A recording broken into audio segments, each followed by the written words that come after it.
नमस्कार साथियों, इस समय देश के अनेक राज्यों में एसआईआर का काम बहुत जोरों पर चल रहा है और अनेक राज्यों के समस्त जिले, तहसील, गांव, नगर, वार्ड सब जगह एसआईआर का काम चल रहा है। लेकिन यह एसआईआर का कार्य परिवारजनों को जिंदगी भर का दर्द दे गया है। यहाँ साथियों, यहाँ देखिए, परिजन बोल रहे हैं कि ये सर्वे जीवन भर का दर्द देगा। तो साथियों, इस एसआईआर सर्वे में अभी तक की जो रिपोर्ट देखे तो इसमें 15 बीएलओ की मौत हो चुकी है।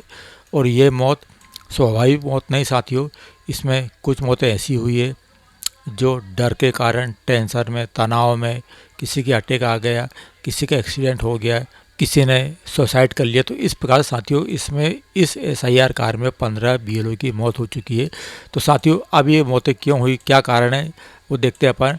तो देश के 12 राज्यों और केंद्र शासित प्रदेशों में जारी एसआईआर के बीच बूथ लेवल अधिकारियों की बीमारी और मौत चिंता का कारण बन गई है। मध्य प्रदेश में 24 घंटे में ही 2 बीएलओ की मौत हो गई। वहीं पिछले 4 दिन में भोपाल के 50 से ज़्यादा बीएलओ बीमार पड़े हैं। इनमें 2 को हार्ट अटैक और 1 को ब्रेन हेमरेज हुआ है। दूसरी ओर देखें तो पश्चिम बंगाल में एक महिला बीएलओ ने आत्महत्या कर ली। तो उसके परिवार वालों ने बताया कि ज़्यादा दबाव के काम के कारण इनकी मौत हुई है।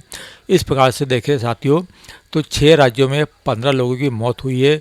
गुजरात व मध्य प्रदेश में 4-4, बंगाल में 3, तमिलनाडु में 1-1 और राजस्थान में 2 बीएलओ की मृत्यु हो चुकी है।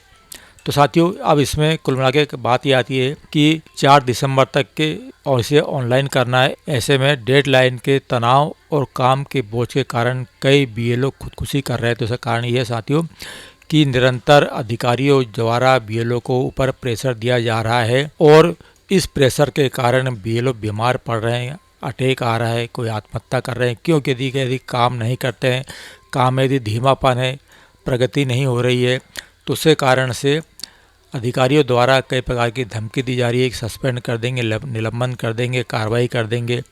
इस प्रकार से हर दिन दबाव और नोटिस मिलने, सस्पेंशन मिलने का डर रहता है साथियों।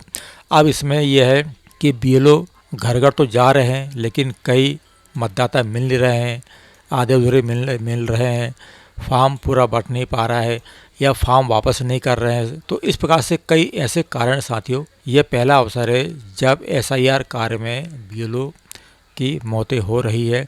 तो यही देखते साथियों, गुजरात में 4 दिन में 4 बीएलओ की मौत हुई, जिसमें कि 1 ने जान दे दी। तो यहाँ पे देखते हैं कि बड़ौदा में सहायक बीएलओ उषा बेन शनिवार को बेसुध हो गई। उन्हें हॉस्पिटल ले जाया गया, लेकिन वहाँ पे उनकी मौत हो गई। इसी प्रकार से सौराष्ट्र में 1 ने बीएलओ ने आत्महत्या कर ली और चिट्ठी में उन्होंने ये लिखा कि काम नहीं हो सकता। 1 बीएलओ की हार्ट अटैक से मौत हो गई। 1 बीएलओ यहाँ पे बीमार हो गए। वहीं देखते अपन, तो 1 बीएलओ रिंकू का शव घर की छत पर लटका मिला। सुसाइड नोट में भी मिला। राज्य में एसआईआर से जुड़ा दूसरा सुसाइड। इस प्रकार से राजस्थान में देखते अपन, तो वहाँ भी बीएलओ की मौत हो गई। तो इस प्रकार साथियों, ये इतनी सारी जो मौतें हो रही है, इसका केवल एक ही कारण है कि एक तो अधिकारियों का दबाव, कार्रवाई का डर, सस्पेंड करने का डर। दूसरा ये है कि तय सीमा में काम पूरा करना है। बीएलओ प्रतिदिन 14 से 18 घंटे काम कर रहे हैं, सो नहीं पा रहे, खा नहीं पा रहे, लगातार काम कर रहे हैं और प्रतिदिन हर समय अधिकारी जो है इनसे रिपोर्टिंग मांग रहे हैं। अब यहाँ पे देखिए साथियों, एक लिखा है कि 4 दिन तक नींद नहीं। बीएलओ के परिजन बोले कि यह सर्वे जीवन भर का दर्द दे गया। तो देखते साथियों, इसमें तो वहाँ के 1 बीएलओ है जिनकी मौत हुई। तो परिजनों ने बताया कि वे 4 रातों से नहीं सोए, ऑनलाइन मीटिंग के बाद बेहोश होकर गिर पड़े, फिर बचाया नहीं जा सका। वहीं देखते अपन, 1 बीएलओ जो है फॉर्म भरते समय बीमार हुए, उनकी मौत हो गई। और यहाँ पे 1 बीएलओ जो है वो 6 दिन से लापता है। परिवारजनों ने कहा कि टारगेट, देर रात मीटिंग और निलंबन की चेतावनी से परेशान थे। वहीं भोपाल में शनिवार को काम करी 1 बीएलओ जो है वो ड्यूटी के दौरान उनको अटैक आ गया और 1 बीएलओ जो है वे सड़क हादसे में उनकी मृत्यु हो गई। तो इस प्रकार साथियों, कुल मिला के काम का प्रेशर इतना ज़्यादा है कि अधिकारी इनके प्रेशर को, इनके मानसिक तनाव के, शारीरिक थकावट को नहीं समझ रहे हैं। केवल उनके मन में एक ही बात है कि किसी तरह से एसआईआर का कार्य नियत समय में 1 महीने के अंदर हो जाए। और इसी कारण से बीएलओ जो है वो लगातार परेशान हो रहे हैं, मानसिक रूप से परेशान हो रहे हैं, मानसिक तनाव है, शारीरिक रूप से बीमार हो रहे हैं।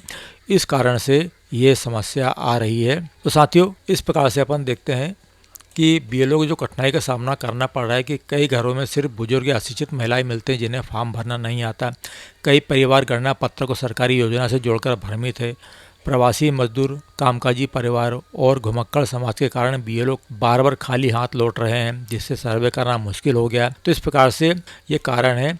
इन कारण से ये जो सर्वे है ये कई परिवार वालों को जीवन भर का दर्द देकर जा रहा है। तो साथियों, इसमें भी प्रशासन को थोड़ा सा ढील देना चाहिए, समय बढ़ा देना चाहिए और इतना प्रेशर बीएलओ को नहीं देना चाहिए, क्योंकि बीएलओ भी एक इंसान है, उनकी भी काम करने की एक सीमा होती है। और यदि आप उनसे उनकी सहन शक्ति के विरुद्ध ज़्यादा काम करवाओगे तो निश्चित है ऐसी घटनाएं बढ़नी ही हैं। तो साथियों, आज के लिए इतना ही। बने रहिए मेरे चैनल पे फिर किसी नई जानकारी के साथ। तब तक के लिए आप सभी को मेरा नमस्कार।